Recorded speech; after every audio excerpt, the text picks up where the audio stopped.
actuellement, il n'y a plus trop cet engouement. Nous, quand on connaissait, quand Diable Noir jouait dimanche, depuis lundi, il y avait déjà des drapeaux de Diable Noir. Alléluia. Quand tu vas à Bakongo, à Makele, il y a déjà des drapeaux qui sont là. Quand Étoile joue, quand tu vas à Ouenze, à Talangaï, il y a déjà des drapeaux qui sont là. Donc, toute la semaine, même si tu n'es pas supporter d'Étoile, tu sais que Étoile va jouer. Et c'est quelqu'un là.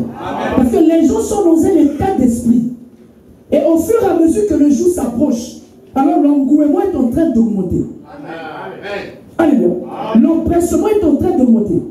Et vous allez voir que dans le QG, dans le quartier général, là où les gens sont prêts, les supporters sont prêts. Alléluia. Donc si cela est dans le naturel, dans le spirituel, ça devait être autant de foi. Donc nous ne pouvons pas venir dans la maison de Dieu dans un état défaitiste. On ne peut pas venir parce que c'est dimanche, on n'a rien à faire. On ne peut pas venir sans pour autant qu'on ait demandé quelque chose à Dieu. On ne peut pas venir sans s'attendre à quelque chose de la part du Seigneur. Il faut qu'on vienne affaler à son fils. Quand la prière s'élève et quand Dieu descend, Dieu commence à te donner selon le tas ou le besoin de ton cœur.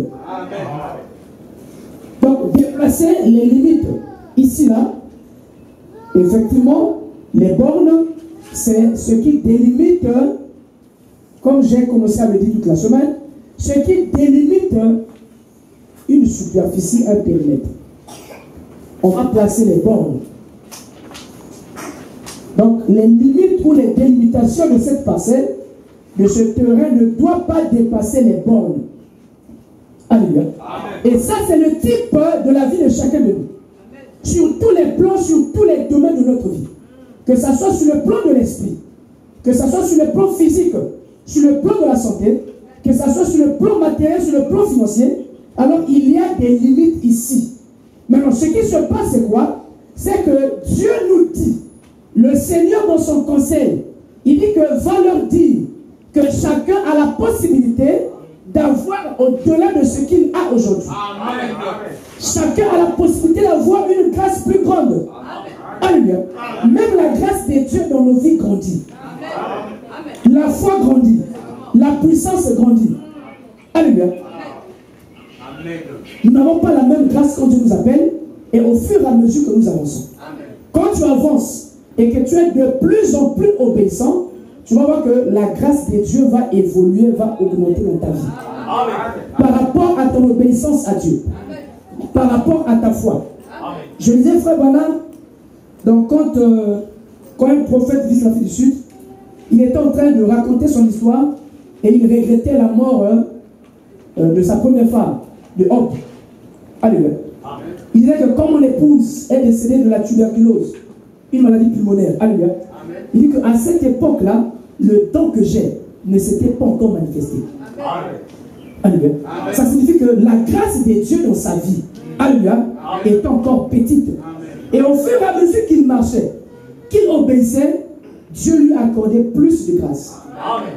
Donc il voulait dire par là que le don que j'ai, si cela était déjà manifesté à cette époque-là, alléluia, alors ma femme ne serait pas décédée. C'est vrai qu'il y avait la volonté de Dieu. Il y avait une désobéissance qui avait causé cela. Alléluia. Mais il montrait par là quelque chose. Que la grâce grandit et la grâce évolue. Donc les limites ici là de chacun de nous doivent être repoussées. Mais je suis en train de montrer cela dans un contexte bien précis. Le contexte ici là c'est quoi que je suis en train de montrer? Le contexte c'est Jean 3,16. Jean chapitre 3, le verset 16 dit que Dieu a aimé le monde, qu'il a envoyé son Fils unique. Amen. Donc c'est de montrer que quand Dieu veut se souvenir d'un peuple, d'une église, d'une famille, d'un homme, d'une femme, alors Dieu doit susciter un temps. Dieu n'a pas un autre moyen de faire et d'agir que de susciter un temps, que de susciter un ministère. Alléluia.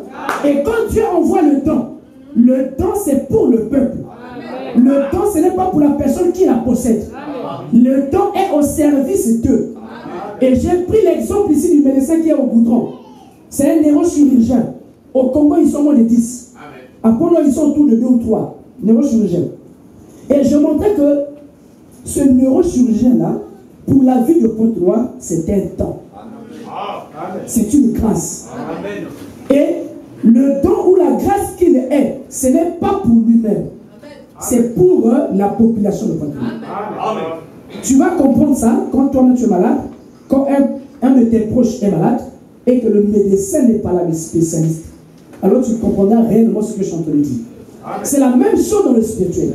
Dans le spirituel, quand Dieu veut accomplir, c'est Jean 3,16 qui s'accomplit.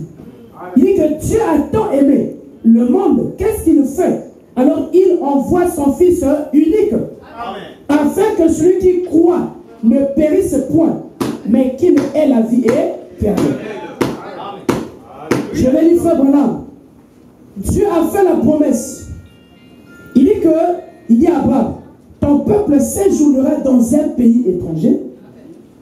Ils feront beaucoup de temps là-bas, 400 ans, mais je les délivrerai par ma main puissante.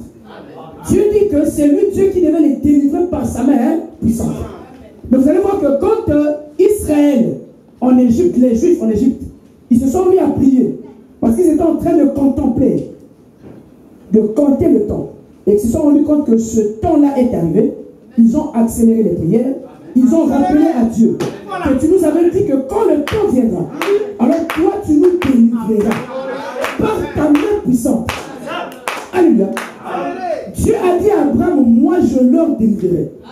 Mais quand le temps de la délivrance arrive, qu'est-ce que Dieu fait? Dieu doit trouver un homme. Il faut que le Seigneur trouve un homme. Il faut qu'il y ait un temps. Il faut qu'il y ait un ministère. Dieu n'agit jamais. Dieu ne se manifeste jamais en dehors d'un temps, en dehors d'un ministère. Même quand c'est un ange qui vient à toi, il faut qu'il y ait un temps. Il faut qu'il y ait un homme afin que Dieu accomplisse sa volonté. Dieu ne peut pas aller au-delà de cela. Et si un homme ne croit pas ça, alors c'est difficile que cet homme-là voie la main et la puissance de Dieu. Et donc ils ont prié. Après avoir prié, qu'est-ce que Dieu fait? Alors Dieu écoute. Dieu exauce à leur prière. Pourquoi? Parce qu'il devait déplacer les bords. Alléluia. Il devait sortir de l'esclavage. Il devait sortir de l'emprise des Égyptiens. Et il devait rentrer en possession de leurs promesses. Et quand Dieu écoute leur prière, alors Dieu va envoyer un homme. Dieu envoie Moïse. Alléluia. Et quand Moïse arrive, qu'est-ce qui se passe? Alors, ils ont dit à Moïse, qui t'envoie? Qui t'a placé chef parmi? Tu veux faire justice. Tu veux montrer que c'est toi qui vas nous aider. Qui t'a placé chef de nous? Et qu'est-ce qu'ils vont faire? Ils vont rejeter Moïse. Ils ne vont pas reconnaître la délivrance de Dieu. Repousser les limites. Déplacer les limites. Quand Dieu le fait, Dieu vous envoie la délivrance ou la libération. Mais cela passe obligatoirement par lui. Je lis le Saint-Esprit. Dans la brochure, Dieu a une voie à laquelle il est pourvu. Dieu a une voie à laquelle il est pourvu. Prêché le 4 avril 1954, le paragraphe 92. Je lis le prophète ici. Il dit, remarquez, aussitôt qu'Israël s'est mis à crier. Est-ce que quelqu'un là? Est-ce que quelqu'un là? Aussitôt qu'Israël s'est mis à crier, il dit, Dieu a entendu leur prière. Dieu a entendu. Et il a pourvu à une issue. Suivez s'il vous plaît. Et il a pourvu à une issue. Il leur envoya Moïse. Point. Combien c'était étrange après qu'ils eurent réclamé la délivrance. Comment ils réclament la délivrance? Mais Dieu leur envoie Moïse. Je continue la lecture. Il dit combien c'était étrange après qu'ils eurent réclamé la délivrance. Il dit et quand la délivrance leur fut accordée, ils manquèrent de reconnaître cela. Est-ce que vous comprenez? Est-ce que quelqu'un suit? Et quand la délivrance leur fut accordée, ils manquèrent de reconnaître cela. Je finis dans la lecture.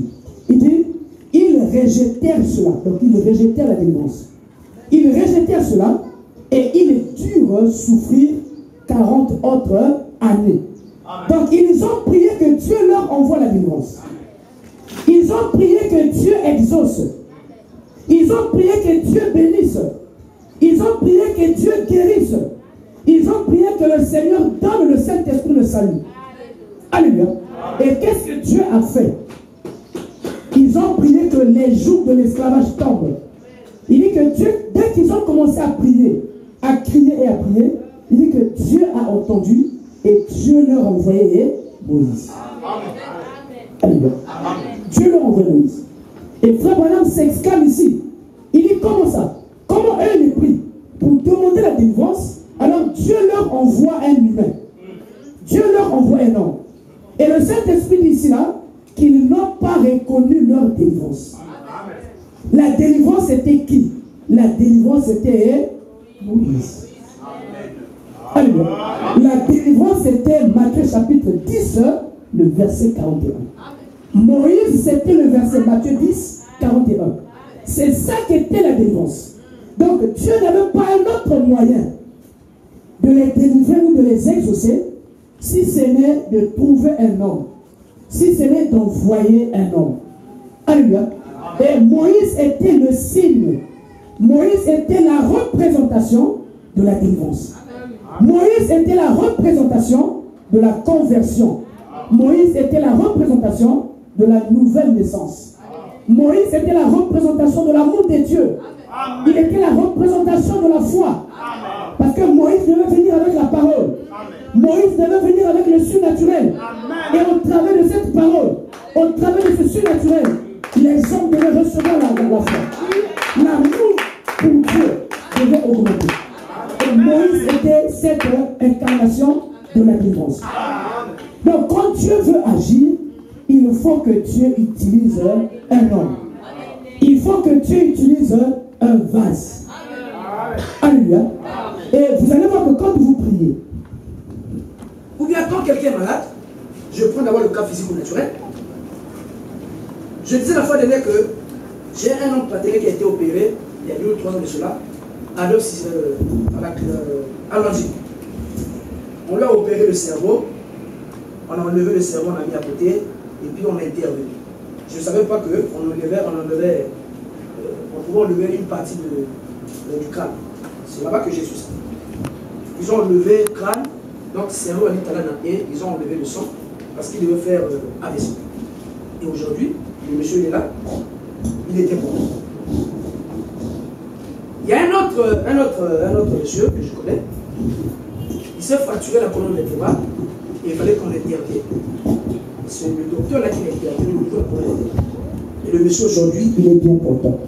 Donc, quand le cas est là, la maladie est là, si le médecin n'est pas là, rien ne peut sauver. Alléluia. Si le don, ce don-là n'est pas là, vous allez penser que la guérison n'existe pas. Vous allez penser que ce cas-là ne peut pas être résolu. Alléluia. Quand un peuple est là et que le don de Dieu n'est pas là, que la présence de Dieu n'est pas là, vous allez penser que Dieu n'exauce pas les prières. Est-ce que quelqu'un suit? Vous allez penser que Dieu n'écoute pas. Vous allez prier. Alléluia. Mais la solution ne vient pas. Mais quand le don est là, alléluia. Quand le don est là, alors on se rend maintenant compte que Dieu est puissant. On se rend maintenant compte que Dieu existe. Parce que Dieu va passer par ce don-là. Et dès que le don prononce la parole, alors la chose s'accomplit. Si tu es malade, tu restes à la maison, tu ne vas pas voir le docteur, tu ne pourras pas te guérir. Le docteur ne va jamais vers le malade. On dit que c'est le malade qui quitte chez lui pour aller à l'hôpital. Donc le fait pour toi de quitter ta maison pour aller à l'hôpital, ça signifie que tu as la foi. Tu crois au médecin. Si tu ne crois pas au médecin, tu ne vas pas aller. Quand tu quittes de chez toi pour aller te faire consulter, ça signifie que tu crois qu'en allant là-bas, je vais être guéri. Donc c'est un acte de foi qui fait qu'un homme quitte sa maison pour aller à l'hôpital. Alléluia. Et donc sur le plan spirituel, c'est la même chose. Il faut que toi tu aies la foi. Le don est là. Mais il faut ta propre foi à toi. Afin de déclencher, d'arracher la grâce, d'arracher la bénédiction, de faire mouvoir Dieu. Ça demande ta propre foi. Voilà. Donc si tu restes inerte, si tu restes sans croire, le don ne pourra pas agir pour toi. C'est comme si tu es malade et puis tu restes à la maison. Le médecin ne viendra pas te voir. C'est toi qui dois aller vers le médecin. De la même manière que c'est à toi de croire. Il faut d'abord que tu crois. Alléluia. Tu dois croire au don que Dieu t'envoie.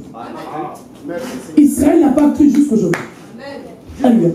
Les Américains n'ont pas cru. Vous voyez la pourriture. La disgrâce qu'il y a aujourd'hui aux États-Unis. Les États-Unis est le pays qui crée, qui produit toutes les antivaleurs aujourd'hui. Quand vous entendez homosexualité, ça parle de nous. Alléluia. Donc tout ce qui est mauvais, tout ce qui est négatif, ça quitte les États-Unis, ça passe par l'Union européenne et après, ça vient chuter ici en Afrique. Pourquoi? Parce que les Américains n'ont pas reconnu la visitation. Ils n'ont pas reconnu le prophète de Dieu.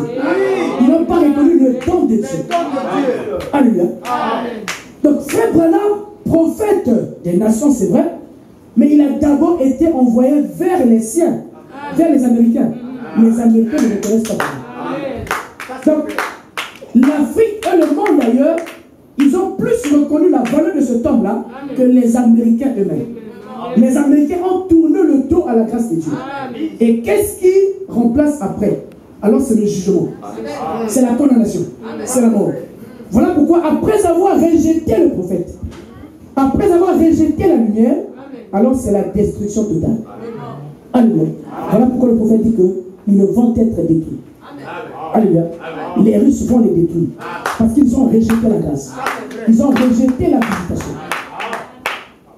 Donc quand la grâce de Dieu est là, pour que cette grâce-là vous soit bénéfique, quand les Américains ont rejeté, est-ce que c'est parce que frère Branham a prêché là-bas qu'ils ont reçu la grâce?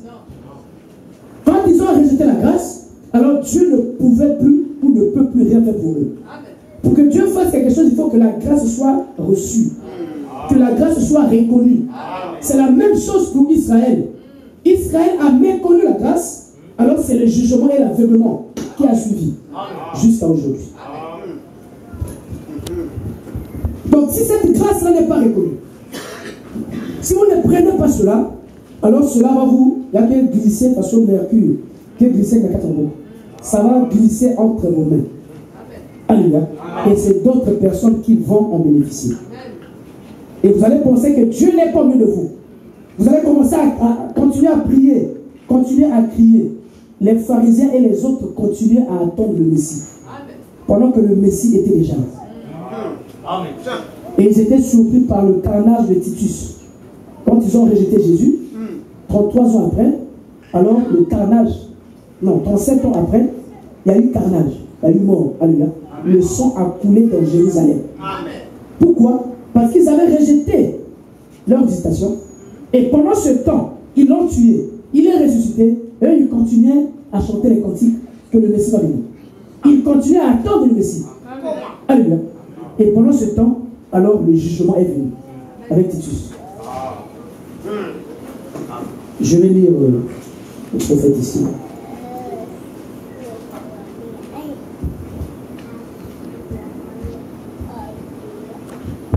La brochure La résurrection de Lazare, prêché le 29 juillet 1951, le paragraphe 82. Il dit, or, si votre pasteur faisait cela, oh là là, vous diriez, eh bien, ce vieil hypocrite, eh bien, on ne m'a point dit de dire ça. Donc, Frère Branham est en train de parler ici de l'histoire de Lazare. Quand on a appelé Jésus-Christ, il a fait ce comme s'il n'avait pas écouté. Il a continué sa mission et il n'est pas allé vers Lazare qui était souffrant, qui était mourant. Le Frère Branham dit que si votre pasteur se comportait comme ça, vous l'appelez pour prier pour vous qu'il ne vient pas. C'est ça qu'il dit. Il dit, vous direz, eh bien, ce vieil hypocrite, eh bien, on ne m'a point dit de dire ça. Donc, il prêchait dans une autre église, Frère Branham. Il dit, mais vous diriez, ce vieil hypocrite, j'irai adhérer à l'église du docteur Intel. Il dit, mais savez-vous, ne savez-vous pas que toute chose concourt au bien de ceux qui aiment Dieu. Il dit, c'est la raison pour laquelle il n'a pas eu, point de suspension, il ne peut pas vous aider. Vous pouvez voir, hein? Le prophète dit que votre pasteur ne peut pas vous aider. Je comprends là-dessus. Il dit, il ne peut pas vous aider. Point. Il dit, il est un homme de Dieu. Mais il ne peut vous aider que si vous croyez en lui. Alléluia. Votre pasteur ne peut pas vous aider. Si tu ne crois pas, le pasteur ne peut rien faire pour toi. Si tu ne crois pas, le don ne peut rien faire pour toi. Le don devient inutile devant toi. Le don devient inefficace devant toi. Il dit, il ne peut pas vous aider. Le pasteur ne peut pas vous aider. Il est un homme de Dieu. Mais il ne peut vous aider que si vous croyez en lui. Il dit, croyez votre pasteur. S'il est un homme bien. Donc la bénédiction ici, là, vient. Quand l'Église reçoit la révélation de qui est l'homme, de qui est le berger que Dieu envoie. Matthieu chapitre 10 encore, le verset 41. Si vous recevez un prophète en qualité de prophète, il dit vous recevez les récompenses du prophète. Donc quand vous recevez un roi et que vous croyez que votre pasteur est un homme de Dieu et que vous le croyez, et que vous le croyez, il dit que c'est en cela qu'il ne peut vous aider. C'est en cela qu'il peut vous aider si vous le croyez. Comment à l'église des Indiens? Si vous le croyez, vous prêchez le passé. Donc si vous croyez à votre pasteur, ce n'est qu'à cette condition que lui peut maintenant vous aider. Alléluia. Croire signifie quoi? Croire signifie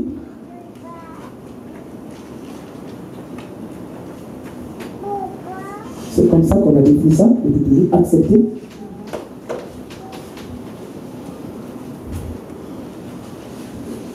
Et vivre. Voilà. C'est ça quoi. Vivre, ça signifie mettre en pratique. Voilà. Mettre en application. C'est ce que signifie croire. Croire signifie pas seulement accepter. Croire signifie pas seulement dire que je crois, j'accepte. Non. Quand on accepte, on va au-delà. Il faut qu'on vive. Alléluia. Il faut qu'on applique ce qu'on a accepté. Donc, croire signifie d'abord écouter. Parce que la Bible dit que la foi vient de ce qu'on entend. Avant que je ne croie, il faut d'abord que j'entende. Quand j'ai entendu, alors je dois accepter. Quand j'ai accepté, ça ne suffit pas. Il faut maintenant que je vive. Il faut que je mette en application ce que j'ai accepté. Donc si j'accepte et que je vive, ça signifie que je crois. Est-ce que quelqu'un peut dire amen? Quand j'écoute, j'accepte et je crois et je vis, en ce net comment je crois. Mais si j'écoute, j'accepte seulement que c'est la vérité, mais je ne mets pas ça en pratique, ça signifie que je ne crois pas. Tu n'es pas en train de croire. Quand tu crois, alors tu vas commencer maintenant à vivre. Tu vas commencer à mettre en application ce que tu as reçu et ce que tu acceptes. C'est à partir de là que la présence de Dieu, c'est à partir de là que la puissance de Dieu commence à prendre position, commence à prendre possession de la vie de quelqu'un. Parce qu'il a écouté, qu'est-ce qui t'amène à accepter? Tu acceptes parce que tu crois que cette parole ne vient pas de l'homme. Tu acceptes parce que tu sais que l'homme n'est qu'un vase. Le vase que Dieu utilise. L'homme c'est le manteau. L'homme n'est qu'un instrument.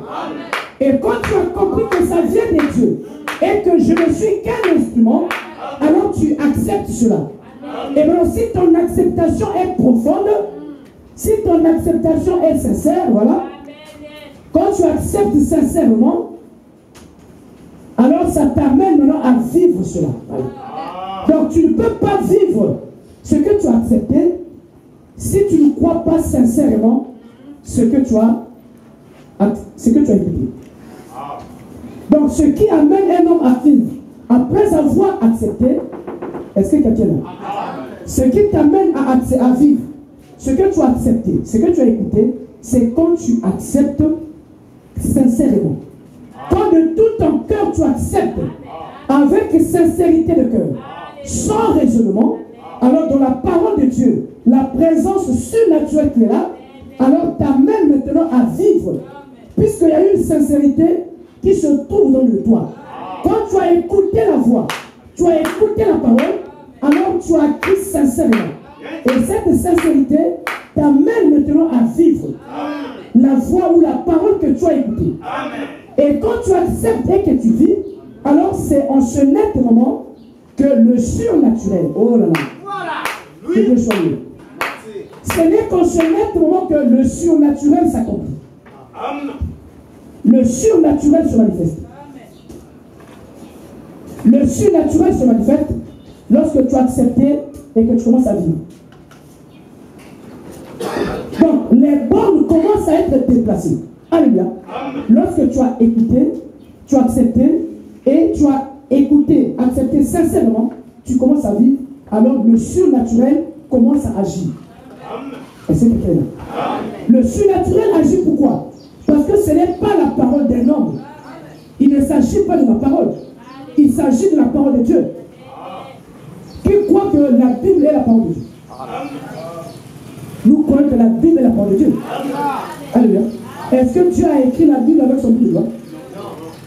Ce n'est pas Dieu qui a écrit la Bible avec son bout de doigt. Ce sont des hommes qui ont écrit la Bible. Mais nous croyons sincèrement que ces hommes étaient inspirés par Dieu. Et la Bible dit que Jésus-Christ est le même hier, aujourd'hui et pour toujours. De la même manière que ces hommes ont été inspirés par Dieu, c'est de la même manière que le même Dieu continue encore à parler aujourd'hui. Et si tu crois, tu acceptes avec sincérité, en ce moment, la puissance de Dieu qui est dans cette parole va être libérée ou délivrée afin de donner la force, la puissance de vivre et de voir le surnaturel. Quand un homme vit dans le péché, alléluia, la vie du mal, la vie du péché, ça signifie qu'il est prisonnier quelque part. Amen. Il est prisonnier de Satan. Il est prisonnier de la mondanité. Il est prisonnier de sa propre chair. Il est prisonnier des puissances sataniques, des puissances même de sa famille. Alors ces bornes, sa vie est réduite, ou sa liberté est réduite. Pour qu'il arrive à déplacer les bornes, pour qu'il arrive à se libérer ou à se délivrer, alors il faut qu'il y ait la présence de Dieu. Alléluia. Et quand cet homme reçoit maintenant Christ, alors la vie de cet homme peut être délivrée, peut être libérée du péché. Voilà pourquoi vous allez voir que l'homme va penser, l'homme va croire que c'est impossible de mener une vie sainte. Alléluia. C'est impossible de remettre sa vie à Dieu. L'homme va se dire, mais comment je le fais? Comment je vais arriver? Alléluia. Ce sont des limites qui se trouvent en toi. Mais il y a en Dieu la puissance nécessaire afin que ces limites-là soient repoussées. Alléluia. Afin que les principes de la chair soient repoussés. Donc tu peux vivre la vie de Dieu. Tu peux mener une vie sainte. Alléluia. Cela est possible. Mais il faut qu'il y ait le surnaturel. S'il n'y a pas le surnaturel, tu ne peux pas. La conversion, c'est un acte surnaturel. Pour que quelqu'un se convertisse, il s'agit du surnaturel. Ce n'est pas quelque chose d'humain. Je parle de la conversion. Est-ce que vous voulez quelqu'un? Est-ce que quelqu'un écoute? Je parle de la vraie conversion. Quand quelqu'un est réellement converti, c'est le surnaturel qui est rentré en scène dans sa vie. Parce que ce n'est pas facile d'abandonner le mal, d'abandonner le péché. Alléluia. Il y a une loi dans le corps, dans la chair. Et il y a une attraction dans le monde. Maintenant, pour que l'homme arrive à abandonner toutes ces choses, alors ça signifie qu'il y a une présence surnaturelle. Il y a une présence divine qui est là. Et cette présence divine, quand elle vient sur le plan de l'esprit, alors il va te rendre foi prend maintenant possession de ton corps de chair. Alléluia. La parole de Dieu que tu as écoutée, cette parole-là prend maintenant le dessus sur tes propres désirs. Ça prend le dessus sur ton incrédulité. Alors ce que tu ne pouvais pas faire, alors par la puissance de Dieu, la puissance de la parole et la puissance du Saint-Esprit, cette puissance-là devient de plus en plus forte en toi. C'est quand tu crois, c'est quand tu acceptes avec sincérité. Alors la vie que tu as acceptée avec sincérité commence maintenant à se matérialiser dans ta vie. Et c'est là où on voit un frère, c'est là où on voit une soeur maintenant croire. C'est là qu'on peut voir les limites, les bornes de l'incrédulité, les bornes du péché être maintenant déplacées. Alléluia. Et l'homme maintenant a le droit, l'homme a le pouvoir, par la foi, a le pouvoir sur le péché, a le pouvoir sur le mal, a le pouvoir sur tout ce qui est contraire, a le pouvoir sur les forces des ténèbres, a le pouvoir sur les puissances de la sorcellerie. Alléluia. Pourquoi? Parce qu'il y a le surnaturel. Il y a l'esprit qui est au-dessus de ces choses-là, qui vient de prendre possession de ton être intérieur. Alléluia. C'était difficile pour toi de croire. C'était difficile d'écouter la parole de Dieu. Alléluia. Non, il ne s'agissait pas de toi. Il s'agissait de ton maître. Alléluia. Parce que celui qui te dirigeait, il a pris possession de ta vie. Il a pris possession de ton corps. Et il ne voulait même pas que tu rentres en Seigneur. Il ne voulait pas que tu rentres, que tu fréquentes une église. Parce que lui ne supporte pas la parole de Dieu. Est-ce que quelqu'un peut dire amen? Il ne supporte pas la parole de Dieu. Et une fois que tu es rentré, alléluia, et que tu crois maintenant sincèrement, alors il y a un autre maître qui vient prendre le contrôle de ta vie. Et ce premier maître-là qui n'était qu'un étranger, il doit libérer ta vie. L'incrédulité doit être chassée. Le mépris de Dieu, le mépris de la parole, le mépris des hommes de Dieu, l'incrédulité est enlevée. Et la foi reprend place. Pourquoi? Parce que tu as cru, tu as accepté la parole avec sincérité et cela a produit en toi une vie. Donc nous sommes en train de voir que s'il n'y a pas de sincérité, pendant que nous sommes en train d'écouter la voix de Dieu, c'est difficile que nos bornes soient dépassées. C'est difficile que quelqu'un vive l'extraordinaire. Voilà. Donc pour vivre l'extraordinaire, déplacement des bornes, déplacement des limites, c'est vivre l'extraordinaire.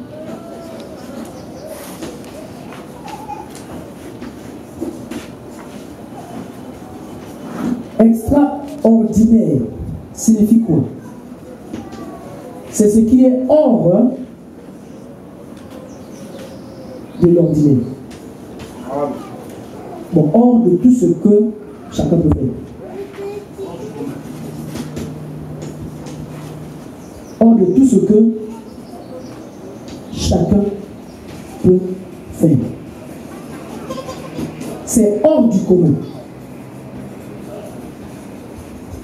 C'est ce qu'on appelle extraordinaire. Alléluia. Avoir le Saint-Esprit, c'est quelque chose d'extraordinaire. Pourquoi? Parce que tout le monde n'est pas appelé à avoir le Saint-Esprit. Être converti, ça relève de l'extraordinaire. Parce que quand on va te voir converti, avec une nouvelle vie, les gens te trouvent étrange. Les gens disent, tu fais comment? Les gens disent que ce n'est pas possible. Pourquoi? C'est au-delà de ce que tout le monde peut faire. Donc la conversion, la vraie conversion, va au-delà de tout ce que chacun peut faire. La nouvelle naissance, c'est extraordinaire. Recevoir le baptême du Saint-Esprit, c'est extraordinaire. Devenir chrétien, c'est extraordinaire. Parce que tu sors de la vie du commun des mortels. Tu sors du cadre que tout le monde fait. Tu deviens un homme spécial. Donc c'est extraordinaire. C'est-à-dire que ce n'est pas donné à tout le monde. Les gens vont te dire, mais tu fais comment?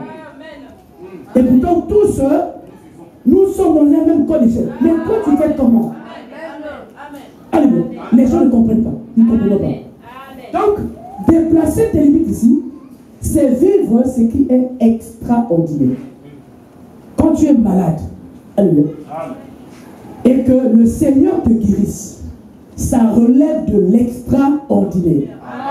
La guérison divine relève de l'extraordinaire. La guérison divine n'est pas quelque chose qui est donné à tout le monde. Alléluia. Parce que ce n'est pas tout le monde qui croit la guérison divine. Ce n'est pas tout le monde qui croit fermement qu'après que le pasteur m'ait imposé les mains, imposé seulement les mains là, je vais te guérir. Ce n'est pas donné à tout le monde. Ça relève de l'extraordinaire.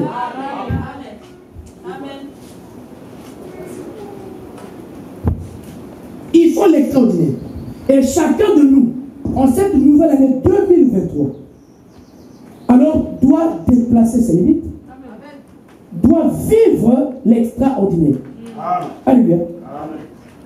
Il ne s'agit pas de moi, il s'agit de Dieu. Amen. Alléluia. Moi, je ne suis qu'un vase. Amen. Vous avez écouté ce que Jérémie a dit. Amen. Ce que j'ai fait, j'ai obéi à la voix de Dieu. Amen. J'ai obéi à la volonté de Dieu. Amen. Pour t'obéir. Je n'ai pas refusé d'être pasteur. Amen. Et donc, après avoir obéi à Dieu, alors si le peuple vient et croit, alors chacun a la possibilité de vivre ce qui est extraordinaire dans sa vie. Il y a des choses que beaucoup de gens cachent de leur vie. Il ne faut jamais faire ça. C'est un conseil que je vous donne. Je vous donne un conseil. Quand tu as quelque chose que tu connais de ta vie, une manifestation, une réalité de ta vie, il ne faut jamais cacher ça. Amen. Quand tu as cru et que tu es devenu chrétien, il faut te confier à ton pasteur. Conseil gratuit. Ne garde jamais quelque chose en secret. Que ça soit une confession, que ça soit une réalité, quelque chose que tu vis, qui embarrasse ta vie, ou bien qui domine ta vie, qui contrôle ta vie. Il ne faut jamais garder ça secret pour toujours. J'ai donné ici le témoignage plusieurs fois à l'église. À l'époque, une soeur qui était avec nous, une soeur qui avait même des dents. Et cette soeur-là avait des choses qu'il vivait, qu'il n'avait jamais dit à son pasteur. Alléluia. Donc il avait une mari de nuit terrible. Son grand-père avait fait d'elle mari de nuit. Mais comme c'était une soeur qui avait un nom parmi nous dans l'église, elle était dans le groupe d'intercession, groupe de dents, mais elle avait cette chose-là. Or, cette chose-là est partie de sa mère. Sa mère en avait, sa mère est passée à la délivrance, mais elle avait caché ça. Elle n'avait jamais dit ça. Et beaucoup d'années après, on s'est séparés, on s'est quittés. C'est beaucoup d'années après que moi, personnellement, je me suis rendu compte qu'elle avait cet esprit. Parce qu'à cette époque, je ne peux pas imaginer. Je n'étais pas le pasteur de l'église, je ne gérais pas la vie spirituelle de l'église, donc je ne savais pas. Mais au moins, j'étais au courant de la réalité de sa mère. Puisque sa mère était passée à la délivrance dans une nuit de prière, une nuit de délivrance. Elle avait confessé. Mais la sœur n'avait jamais dit. Elle avait caché ça. Et donc, plus de 10 ans après, nous sommes là dans les années 2012. Alors, cette sœur-là va commencer à avoir des manifestations qui vont éliminer jusqu'à ce qu'elle est allée mourir à l'église. Et quand elle meurt, vous connaissez l'histoire, j'en parle ici souvent. Quand cette sœur-là meurt à l'église, les sœurs quittent ici là pour aller à la veillée, pour aller aux obsèques. Quand les sœurs arrivent, je n'étais pas parti. Les sœurs qui étaient parties arrivent, puisque sa maman aussi était une bien-aimée. Alors sa maman va donner le compte rendu de la mort de sa fille qui était une sœur. Comment la sœur est décédée. Il dit que quand ma fille était malade, alors c'était une grossesse vraiment de 9 mois. Donc le ventre avait... Parce que c'était à laquelle tu veux comme un tel qui vous mener. Mais il y a un moment qui vous mourrez, il y a un moment qui vous jusqu'à ce qu'elle est décédée, elle continue à prier. Mais elle avait cette réalité-là qu'elle traînait en elle, qu'elle avait cachée toute sa vie. Et après, au fur et à mesure, ça s'est manifesté. Et sa maman explique comment elle est décédée. Il dit que c'était une grossesse de 9 mois. qui vous menez. Ils sont allés par-ci par-là, et quand ça devenait tellement grave, alors son père, qui ne priait pas, l'a amené chez les féticheurs. Et les féticheurs disent que c'est son grand-père qui a fait d'elle mari de lui, mais que le démon là était trop fort. Bref, le jour où elle mourait vers les 4 heures, sa grande sœur aînée, qui la gardait à l'hôpital, va vivre quelque chose d'extraordinaire. Le ventre qui était ballonné, vraiment ballonné, vers les 4 heures, ce ventre-là va s'aplatir. Alors, physique, pas la rêverie, pas la vision, la physique. Le ventre va s'aplatir, et quand le ventre devient plat, alors elle voit sa sœur laisser couler l'eau, la physique. Et quand l'eau sort, quand l'eau coule, alors la sœur mourante dit à sa grande sœur qui était païenne, il dit que Yaya, je viens de mettre au monde. Il dit à sa sœur, est-ce que tu vois ma fille, elle est très belle. La sœur dit, mais qu'est-ce que tu racontes? Tu es content de parler de quoi? Il dit, mais je viens de mettre au monde. Ma fille, elle est là, elle est très belle. Et quelques minutes après, elle est morte. Le témoignage, c'est sa propre mère biologique qui donne ça aux sœurs, comment sa fille est décédée. Je le dis pourquoi? Parce que les gens remplissent les églises. Mais ils ne veulent pas que le Seigneur Jésus-Christ soit leur maître. Les gens veulent faire des choses à moitié. Il a un pied à l'intérieur dedans et l'autre pied, il laisse ça. Il ne croit pas. Il doute. Il croit en partie. Et tout le temps, il va mettre la présence et la puissance de Dieu à l'épreuve. Alors que lui-même ou elle-même connaît la réalité de sa vie. Il connaît la réalité de sa vie. Et comme je le dis toujours, il n'y a pas une puissance sur la terre qui est plus que le Saint-Esprit. Ça n'existe pas. Il n'y a pas un esprit qui est plus que la puissance qui a ressuscité Jésus-Christ entre nous. Ça n'existe pas. Le diable croyait que la mort était plus que le Saint-Esprit. Satan croyait que le tombeau était plus que le Saint-Esprit. Et qu'est-ce que Dieu a fait? Alors Dieu a dit que j'envoie mon fils. Mon fils passe par toi. Et je verrai entre toi la mort et mon esprit à moi. Qu'est-ce qui est plus fort? Et Dieu a laissé mourir son fils unique. Jésus-Christ est mort. Aucun prophète n'avait vécu la mort. Et quand Jésus-Christ meurt, alors Dieu montre que sa présence et sa puissance est au-dessus de la mort et du tombeau. Alors le Seigneur Jésus-Christ revient à la vie. La mort n'a pas pu contenir Jésus. Le séjour des morts n'a pas pu contenir le Seigneur Jésus-Christ. Alors quel est cet esprit-là qui est plus que la mort? Montrez-moi un esprit qui est plus que la mort. La force la plus, c'est-à-dire que la dernière force de Satan, c'est la mort. La force la plus élevée, la plus grande de Lucifer, c'est la mort. Mais la mort a été vaincue. La mort a été assujettie. Mais si la mort a été vaincue, quelles sont ces puissances-là qui ne peuvent pas être assujetties? Mais c'est parce que les gens ne croient pas. Dieu vous envoie des temps que vous ne croyez pas.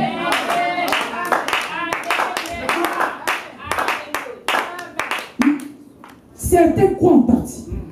Je vous ai pris le témoignage de cet homme-là qui est venu ici, il y a 4 ans de cela. Il vient ici, il dit que je vais être délivré. Je suis parti dans telle église du message. Dans telle église du message, telle église du message, et dans les pasteurs. Telle église du message, telle église du message. Il dit, quand j'arrive, moi, dès que je m'assois, je vois tout ce qui se passe dans l'église. Sur le plan de l'esprit, je vois. Je suis allé ici, là, j'ai vu. Je suis sorti, je suis parti là. Il dit, après, je suis venu ici. C'est sa femme qui venait ici à la maison. Je suis resté ici, là, et l'après-midi, après le culte de dimanche, on a fait 1h30 ou 2 heures ici. On a quitté cela avec 15 heures. Il dit, donc, tout ce que je suis fatigué. Alors, ce qui me reste à faire, c'est d'aller à Kinshasa. Je vais aller rencontrer le pasteur Baranti. Pour qu'il prie pour moi, pour qu'il me délivre. Il m'a raconté tout un tas de choses sur sa vie. Vous connaissez l'histoire. Il dit, il faut que j'aille voir le pasteur Baranti parce que moi, je veux être délivré. Il dit, quand il me dit, ça là où vous comprenez le magement. Même pas sous. Vous comprenez. Alors, je vais être délivré. Il m'a dit des choses que je ne peux pas vous dire ici. Mais je vais aller chez le pasteur Baranti. Quand il a parlé. En tout cas, on a fait plus d'1h30. J'ai écouté. Et après, j'ai senti la présence du Seigneur Jésus. j'ai senti l'onction. Quand j'ai senti l'onction descendre, je lui dis, est-ce que tu es prêt à être délivré? Si tu es prêt à être délivré, je t'amène maintenant là devant la chaise, je vais prier pour toi. Alléluia. Il dit non, pasteur. Maintenant là, à la maison, il y a beaucoup de crises. Le travail que je fais, il y a un élève qui me dit, il dit, je ne travaille pas. Le travail que je fais, je suis consulté par les grands hommes. Il dit, les ministres me consultent. Les directeurs généraux me consultent. Il dit, quand ils viennent, je prie seulement pour eux. Ils ont des promotions, ils sont bénis. Donc, il dit, c'est extraordinaire. Il dit, je vis comme ça. Bon, maintenant là, à la maison, il arrive. Donc, j'attends peut-être que je reçoive encore un peu des consultations, des coups de fil ces jours-ci. Je trouve un peu l'argent que je donne à ma femme, que ma femme se lance dans le commerce, et après, tu vas prier pour moi. J'ai dit, mais tu as dit que tu as besoin de la délivrance. C'est toi qui as dit que tu vas aller à Kinshasa. J'ai dit, maintenant là, viens, je vais prier pour toi. Viens, je vais prier pour toi. Si tu crois, viens là, tu te mets à genoux ici. Il dit, non, non, non, non, je ne suis pas prêt. Je ne suis pas prêt maintenant là. Si je prie maintenant là à la maison, il n'y aura rien. Il n'y aura rien à la maison. Permet que j'ai au moins même 300 ou 400 000. Après, je vais lever. J'ai dit, frère, mais tu as dit que toi, tu devais aller à l'UNDC, non? Et que tu cherches la délivrance. Alléluia. Donc, vous voyez que c'est quelqu'un qui a confessé quelque chose, mais du fin fond de son cœur, il y avait une autre vérité. Ça fait au moins 4 ans. Depuis qu'il est parti, il n'est jamais revenu ici. Il n'a jamais mis pied. Et il y a quelque chose qui m'avait dit de très bizarre. Je lui ai dit, n'essaie pas de faire ça ici, que je ne peux pas vous raconter. Alléluia. Qu'est-ce qui se passe? Alors, les gens, quand le don est là, les gens ne reconnaissent pas le don. Même quand ils ont reconnu le don, ils ne sont pas sincères. La sincérité, c'est un point capital pour la conversion de quelqu'un. Si tu n'es pas sincère, Dieu ne peut pas travailler. Il faut que tu sois sincère. Pour que le Seigneur se rapproche de toi. Parce que la véritable foi est attachée, est rattachée à la sincérité. Ce qui fait que je continue à mener ma vie, c'est quoi? Mais c'est parce que je ne crois pas sincèrement. Ce qui fait que je repars de la bandine ou que je ne crois pas sincèrement. Je crois, mais après, il y a l'hypocrisie. Je crois en partie, mais l'autre partie, je ne crois pas, je doute. Et la petite partie qui reste, la petite portion de doute, ça fait que je repars dans ma vie habituelle. Je repars à faire ce que j'ai l'habitude de faire. C'est parce que tu ne crois pas. Totalement. Il est 12h, 15 minutes, 10-15 minutes, j'ai fait.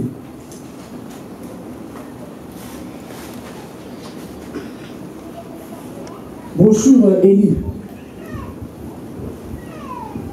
Élie, en parenthèse, Élysée et la Soumanie, prêché le 1er mars 1955. Le paragraphe 31.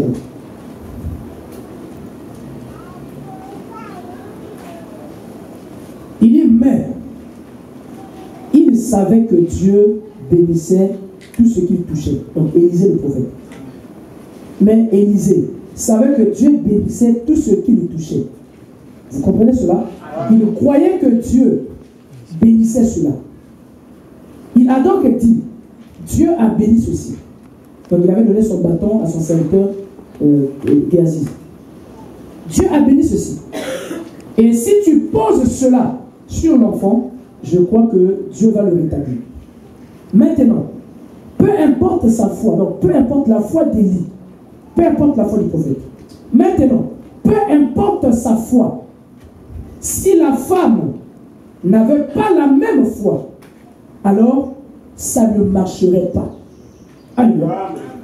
Peu importe la foi du pasteur, peu importe le don, si toi tu n'as pas la même foi, la chose n'arrivera pas. Si tu raisonnes, si tu doutes, la chose n'arrivera pas. Alléluia. Il dit, voyez-vous, ce que je veux dire, il faut votre foi, il faut votre foi et la foi de votre pasteur ensemble. Je lis le prophète. Il faut votre foi et la foi de votre pasteur ensemble. Il dit, vous aussi, vous devez avoir la même foi. Et si vous croyez la même chose que ce que l'homme de Dieu vous a dit, alors quelque chose doit arriver. Alléluia. Et quand je vois les regards d'autres personnes, depuis la chair ici, je me dis, est-ce que les gens comprennent ce qui se dit ici? Alléluia. Amen. Donc il faut ta foi et la foi du pasteur ensemble. Moi si je crois à cela, alléluia. Qu'est-ce qui prouve que je crois? Alors moi je m'aligne à la volonté de Dieu. Et j'apporte ce que je dis, c'est une prophétie. Je suis en train de prophétiser. Alors il faut que tu aies la foi pour que tu arraches la bénédiction qui sorte de cette prophétie. Dieu dit que tu peux aller au-delà. Dieu dit que tu peux être guéri. Dieu dit que tu peux être converti, tu peux avoir le baptême de cet esprit. Dieu dit que ta vie peut être transformée. Dieu dit que tu peux avoir la foi nécessaire. Tu peux aimer Dieu. Dieu dit que tu peux être délivré. Il dit que tu peux être guéri. Alléluia. Il dit que toute chose est possible. Alors cette foi-là est là présente. Alors il faut que toi aussi que tu crois de tout ton cœur que cela est possible. Il faut que tu l'acceptes. Et ça doit être pour toi une foi ferme. Tu vois dit que la foi a des gros muscles. La foi n'échoue jamais. La foi ne voit jamais l'obstacle. La foi ne voit jamais l'obstacle. Quel est l'ennemi numéro 1 de la foi? L'ennemi numéro 1 de la foi, ce sont tes yeux naturels. Tes deux yeux-là sont le premier ennemi de ta foi. Tes oreilles sont les premiers ennemis de ta foi. Tes 5 sens du corps sont les ennemis de ta foi. Parce que quand tes yeux naturels vont voir, tes oreilles vont écouter. Alléluia. Et si tu t'attardes, tu t'accroches à ce que les 5 sens te disent, alors tu affaiblis ta foi. Parce qu'avec les 5 sens du corps, tu vas voir les obstacles. Le médecin t'a dit que ce n'est plus possible. Tu as écouté avec tes oreilles. Tes propres yeux ont vu la réalité. Maintenant, il faut que tu t'élèves par la foi et que tu reçoives, que tu croies ce qui est sorti de la bouche de Dieu. Ce qui sort de la bouche du pasteur, c'est ce qui sort de la bouche du prophète. Et quand un prophète est béni, il bénit. Et la Bible dit que si tu reçois le prophète en sa qualité de prophète, alors tu reçois la bénédiction du prophète. Maintenant que la prophétie est en train d'être donnée, alors il faut que ta foi entre maintenant en scène. Que ta foi aille maintenant arracher cette bénédiction. La bénédiction c'est pour toi. Il faut que tu l'arraches. Il faut que tu la reçoives. Alléluia. Tu dois vivre une nouvelle vie. Une nouvelle expérience en 2023. Tu dois voir l'amour de Dieu pour toi. L'amour du Seigneur dans ta vie grandir. Ta foi doit grandir. Ton attachement à Dieu doit grandir. Tu dois vivre et expérimenter la nouvelle naissance. Il faut que tu vives, il faut que tu expérimentes ce que c'est que la nouvelle naissance. Alléluia. Les zones de séparation. Ce que c'est que les zones de séparation. Il faut que ceux qui sont à côté de toi témoignent qu'il y a quelque chose qui s'est passé dans ta vie. Les limites doivent être repoussées. Amen. Et quand cela s'est accompli sur le plan spirituel, alors sur le plan, sur d'autres plans, alors cela s'accomplit aussi. Il n'y a plus de maladie incurable. Tiens seulement Dieu au mot. Alléluia. Tiens seulement Dieu au mot. Non, ne dis même pas. Tu n'es pas obligé de répéter ce qu'elle a dit. Ou de répéter ce qu'elle a dit. Tiens Dieu au mot. Répète ce que je suis en train de dire. Dis à Dieu que j'ai cru qu'il est prophète. Je crois que c'est toi qui l'as envoyé. Je me tiens sur la base de ce que toi tu dis au travers de lui. Je prends ça au mot. Marche avec ça. Alléluia. Et tu vas voir si Dieu n'accomplisse pas le dessein de ton cœur. Amen.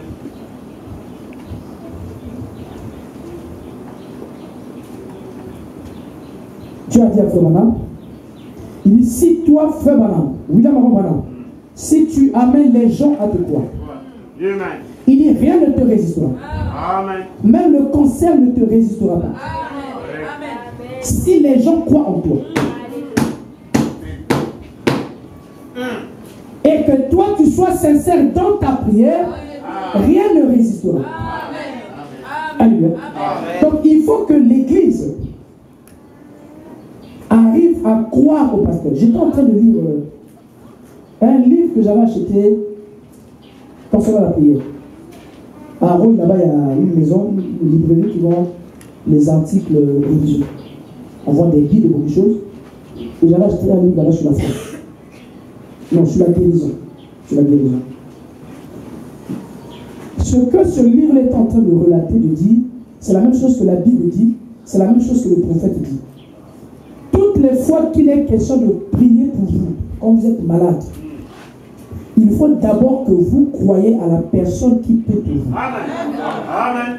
Voilà pourquoi même Jésus, qui est la manifestation physique de Dieu, il disait aux gens, est-ce que tu crois? Amen. Jésus a mené d'abord les gens à croire. Amen. Donc si tu crois que par ma prière, alors tu es guéri, alors je prie pour toi. Amen. Le divin, le surnaturel s'accomplit. Et frère, Dieu a dit au prophète la même chose, que les gens d'abord croient en toi. Amen. Il dit que les gens ne croient pas en moi. Dieu n'a pas dit amène les gens de croire. Hein? Il n'a pas dit amène les gens à croire en moi, Jésus. Il dit amène les gens à te croire en toi. Parce que Dieu sait que si l'homme pour lequel tu pries, s'il ne te reçoit pas, s'il ne te croit pas, rien ne se fait. Absolument rien. Donc il faut que vous croyez. Quand vous venez, que vous écoutez l'évangile, mais il faut que vous croyez à la personne que Dieu a placée. Un véritable homme de Dieu ne s'établit jamais lui-même. Voilà pourquoi je vous ai lu les Écritures qui sont établies. Je ne peux pas m'établir moi-même. Toutes les Écritures ne savent pas de ça. Un véritable homme de Dieu est envoyé, est préparé par Dieu. Et quand Dieu le prépare et que Dieu arrive à l'envoyer, alors il devient la bénédiction. Il devient un messiette. Alléluia. Il devient un sauveur. La délivrance devient un homme. La vie éternelle même devient un homme. La bénédiction matérielle, financière devient un homme. Alléluia. Mais il faut qu'il y ait des hommes et des femmes qui sont capables d'accepter et de croire Dieu au travers du don que Dieu envoie. Et je crois de tout mon cœur que si toi tu le crois maintenant, alors les limites vont être repoussées. Amen. Si tu le crois maintenant, alors ce qui est impossible devient possible. Amen. Dis simplement que j'ai écouté le pasteur. Je crois de tout mon cœur. Alors voici ma requête. Voici mon problème. Je crois maintenant de tout cœur. Ce qu'il a dit est la vérité. Et que tu es là présent. Le même ange entre en scène. Et il va toucher ta vie. Alléluia. Il va toucher ton être. Si c'est un cas de maladie, il va te toucher. Tu vas te rétablir. Alléluia. Crois seulement. Oh là là.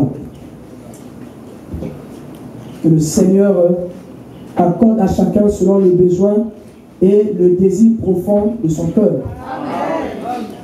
Tu cherches de l'argent, crois seulement. Alléluia. Ne doute pas, crois seulement. De là où ça viendra, tu le comprendras. Tu te lances dans les affaires. Alléluia. Seigneur a mis le fond de la poche. Investis quelque part. Alléluia. Tu vas voir la main de Dieu, la bénédiction de l'Éternel commencer à t'accompagner. C'est bien d'être spirituel. Hein? Quand on est spirituel, c'est bien. Vous allez comprendre beaucoup de choses.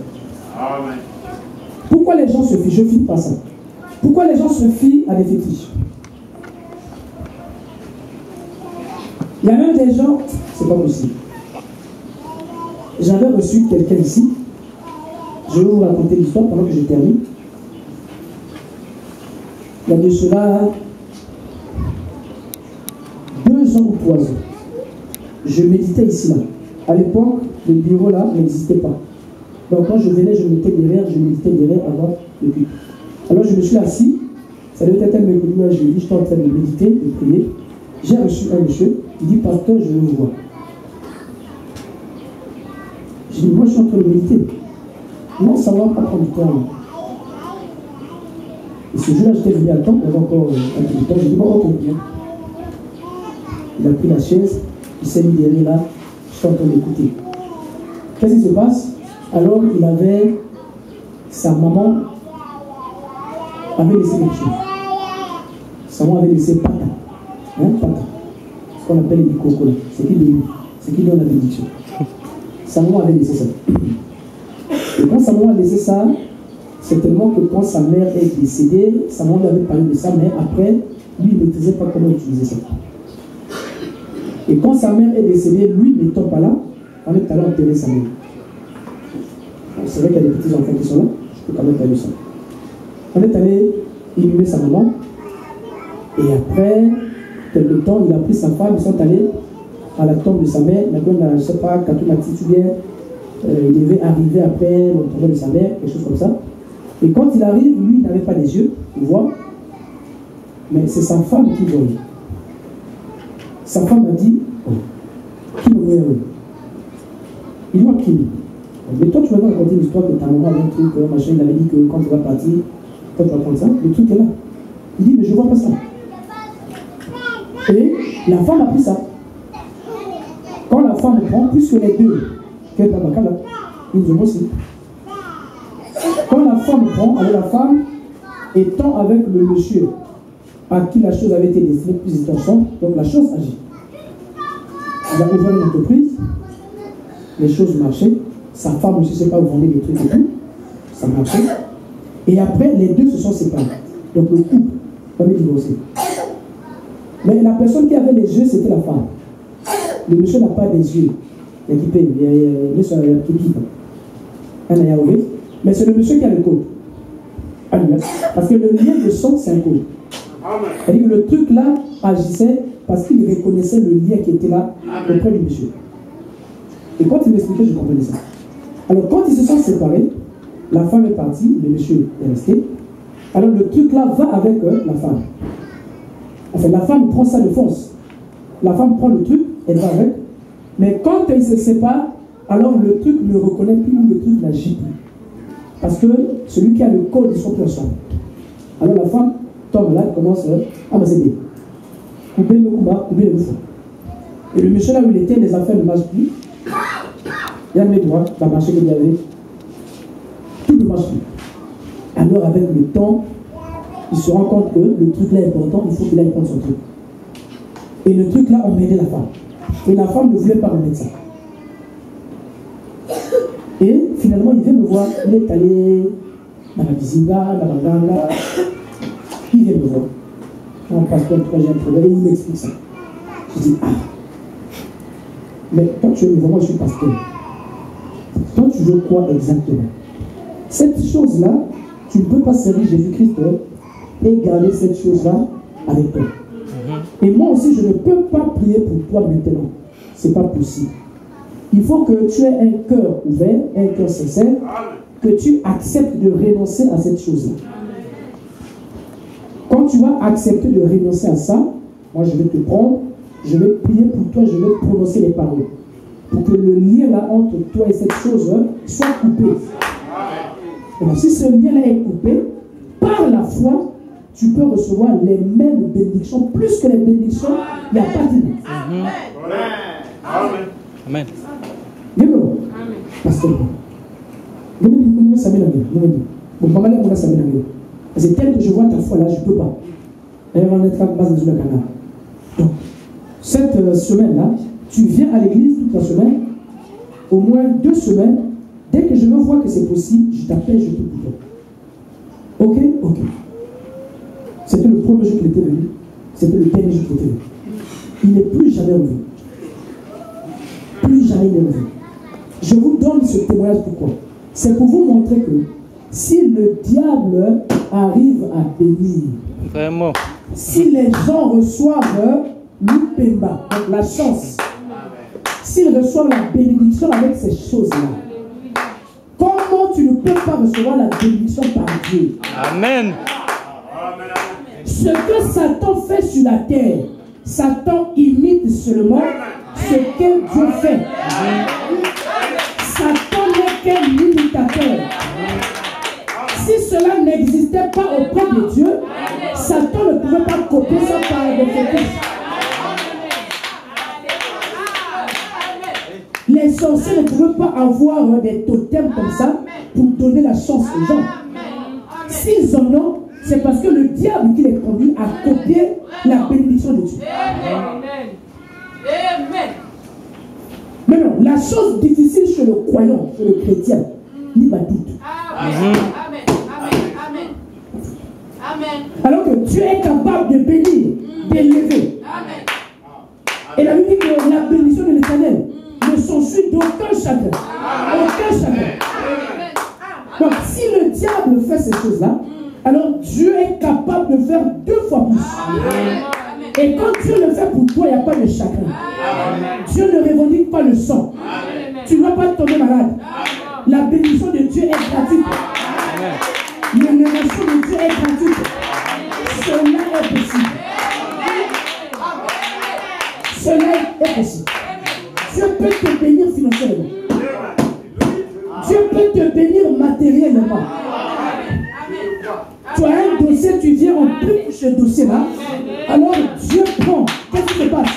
Dieu va placer un ange. Quand ton dossier va aller, l'ange est là. Quand un homme prend ton dossier, l'ange est là pour l'influencer.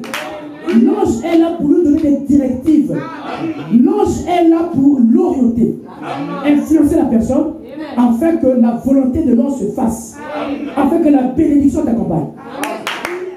Ça, c'est ce qui est difficile chez les chrétiens. De croire de tout cœur. Alors que c'est des choses qui arrivent. C'est des choses que Dieu fait. Quand le temps est là et que les personnes croient, on peut maintenant voir le surnaturel. On peut voir des miracles.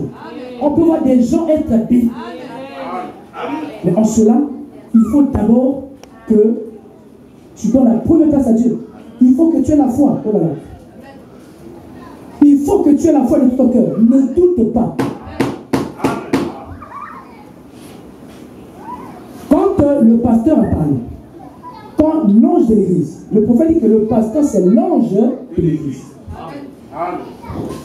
Quand l'ange de l'église a parlé, et une église qui a la foi et qui marche par révélation avec les yeux de l'esprit, suivent ce que l'ange dit. Vous ne pouvez pas être désobéissant, c'est-à-dire qu'il y a un tricage. Quand vous prenez même ces choses-là, sataniques-là, il y a des lois. On dit que ne fais pas ça, ne fais pas ça. Il y a des principes qu'il faut respecter.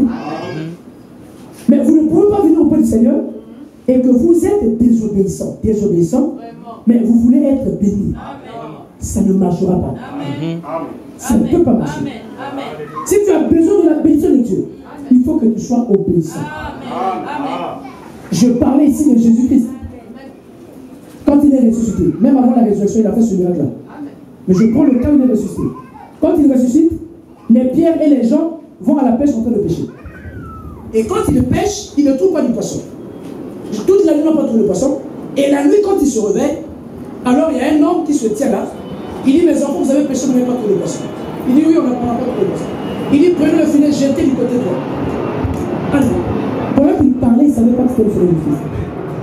Quand ils jettent le filet, qu'est-ce qu'ils ont fait? Ils ont obéi. Ils ont obéi.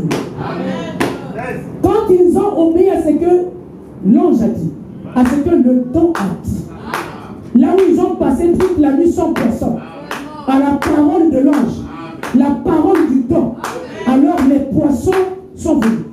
Ils n'ont pas pu tirer sur les poissons. Qu'est-ce qui se passe? Il faut que le peuple comprenne, il faut que l'Église comprenne que la bénédiction est entre vos mains. Amen. Amen. La bénédiction est entre vos mains. Et c'est à chacun d'arracher cette bénédiction. On ne pose pas les questions à Dieu. Si Pierre avait dit que pourquoi tu veux seulement qu'on jette sur à droite, pourquoi pas à gauche, ça ne marcherait pas. Il a dit jeter le filet à droite. Pierre a obéi, il a jeté à droite. Et ceux qui n'ont pas pu avoir toute la nuit, donc toute l'expérience qu'ils ont passée la nuit, alors ça a été couvert par une seule parole. Amen. Une seule parole pour l'expérience. Et les limites ont été repoussées. Je veux que les limites de quelqu'un soient repoussées. Amen. Je veux que quelqu'un puisse croire. Je veux que quelqu'un puisse expérimenter la présence de Dieu. Expérimenter la puissance de Dieu. Expérimenter la grâce de Dieu. Expérimenter les bénédictions de Dieu. Alléluia. Dieu l'a donné, c'est à la portée de l'Église. C'est à votre portée. Prenez ce don. Soyez obéissants à Dieu. Soyez obéissants à la voix de l'ange. Soyez obéissants à la voix de votre pasteur. En moins que je ne vienne pas de Dieu. Mais si c'est Jérémie chapitre 17, 16, et que j'ai obéi à Dieu pour me tenir en ces lieux, alors c'est votre bénédiction. Rien ne vous résiste. Absolument. Mais j'ai vu des gens qui ne sont pas dans cette église recevoir la grâce et la bénédiction, qui ne sont pas membres de cette église. Maintenant, combien de fois ceux qui sont membres de cette église? Si vous croyez, j'ai vu des gens être bénis, les gens recevoir le travail. J'ai prié pour les gens, ils n'avaient pas le travail. Aujourd'hui, les ingénieurs, je ne sais où.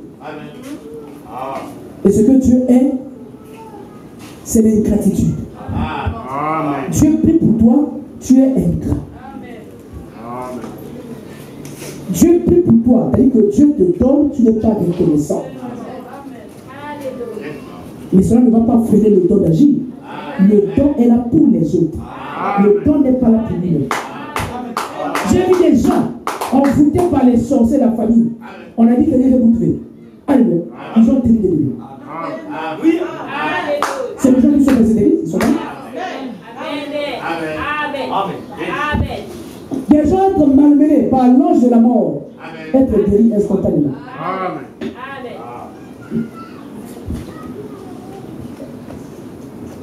Le problème, c'est de croire, c'est de ne pas douter, de ne pas raisonner. C'est tout. Quand je dis prier, on a 5 jours, non? On va clôturer la prière aujourd'hui. Quand on a commencé le mercredi, on prie à 22h30. Je vais demander à la fin de s'occuper lesquels tu ont fait. Mais quand l'ange vous dit de prier, le pasteur dit, on prend ce programme-là, à telle heure on prie. Mais quand les gens ne le font pas, vous attendez la droite. À venir regarder le pasteur. Pasteur, moi, avec la citoyenne. Mais quand on te dit, tu n'es pas obéissant, tu veux que je fasse quoi? Donc vous fabriquez la signe rouge, donc quand chaque coup, tu as des coups, vous pouvez les accueillir, ça va. Je ne vais pas fabriquer ça. Il faut que vous soyez obéissants. Obéissants. Amen. On dit 5 jours, on va se consacrer. Chacun prie. 22h30. Quand il est 22h30, l'ange est debout. L'ange est en train d'attendre. Pourquoi? Parce que c'est la recommandation que lui-même il a donnée. Et quand les gens le font, alors les gens voient la main de Dieu. Les gens voient maintenant la bénédiction. Les gens voient la présence de Dieu. Alléluia. Que le Seigneur vous bénisse.